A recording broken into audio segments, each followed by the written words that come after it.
Welcome back to Latin Nation. I'm your host, Humberto Guida, and joining me in studio is a friend of mine and one of the most respected people in MMA, especially when it comes to talking about Latinos in MMA. He is the Spanish voice of Bellator. He is George X or George Ekis, depending on what crowd you're with. How you doing, my man? Very well, man. Really excited. It's been a long time. Yeah, absolutely. Yeah, so thanks for having me. Well, you know, I'm very excited about MMA and the growth of it, and a lot of people always equate MMA with UFC, which happens to be the biggest organization, but Bellator is really rising through the ranks. So why don't you tell us a little bit about the organization and where people can watch it? Yeah, Bellator started in 2009, and we were basically a tournament-based company.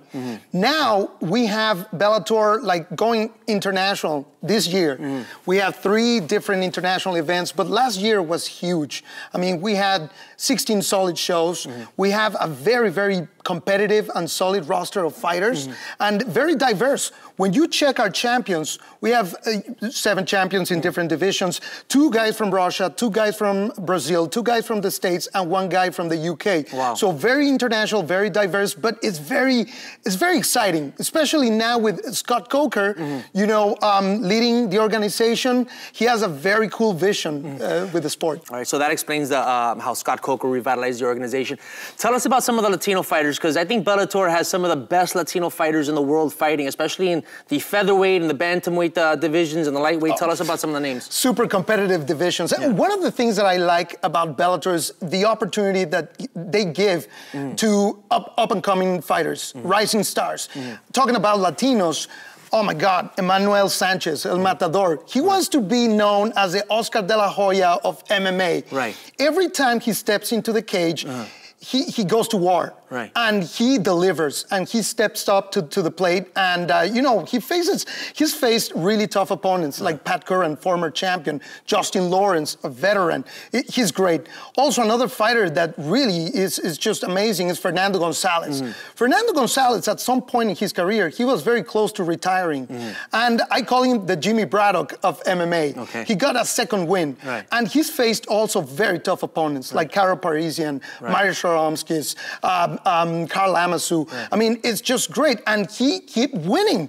He keep winning. He's in a great winning streak. So it's one of my favorite Eduardo fighters. Dantas, too, or is he Brazilian? But we count Brazilians as Latinos on LatiNation. Dudu Dantas, I mean, former champion, world champion. He's very talented, tall, very big for the division, very skilled, great on the ground. He's black belt in jiu-jitsu, so he's great. And let's not forget about Tito Ortiz. Tito Ortiz is on Bellator, Absolutely, too. Yeah, and that's what's happening. A lot of UFC fighters who are finishing their contracts are now coming over to Bellator. Tito Ortiz is one of them. Josh Koscheck is one of them. I thought Tito Ortiz was winning the fight before he lost it to the current light heavyweight champion. Oh, Liam Aguirre? Yeah, so, I mean, what do you think that the star power of having someone like Tito Ortiz does for Bellator as far as bringing the profile up? Oh, a lot. I mean, because he has a huge fan base. You know, people either love him or hate him. But, you know, he's a great professional, and he's a very dedicated fighter. And that fight against Liam Aguirre, I mean, he got the takedown, and he was threatening to throw this ground and pound, but then Liam Aguirre, not only he's a knockout artist, but he's great on the ground, and he caught him with that triangle, and that was the finish. Now, this is not a Latino fighter, but he's from Miami, and since I'm from Miami, I need to bring this up. He's someone that, when he first came on, he Kimbo Slice. He used to do the YouTube fights where he'd be doing street fights. That's how he became famous. He had a stint in the UFC and some other organizations.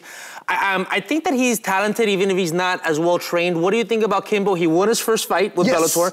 What do you think someone like that does for the organization? Well, Kimbo Slice is one of these fighters that has this, it's like a cult. You know, he has a cult following. People are fascinated by him because of the reputation of being a street fighter. I don't know if it brings credibility or toughness or definitely street cred, that's for sure. But now with his fight against Dada 5000, you know, that's gonna happen February 19th in Houston, Texas. You don't wanna miss it. They're both street fighters, former street fighters, but now they're gonna face in a regulated sport with a referee on the Bellator cage. So we will see. I mean, they're both sluggers.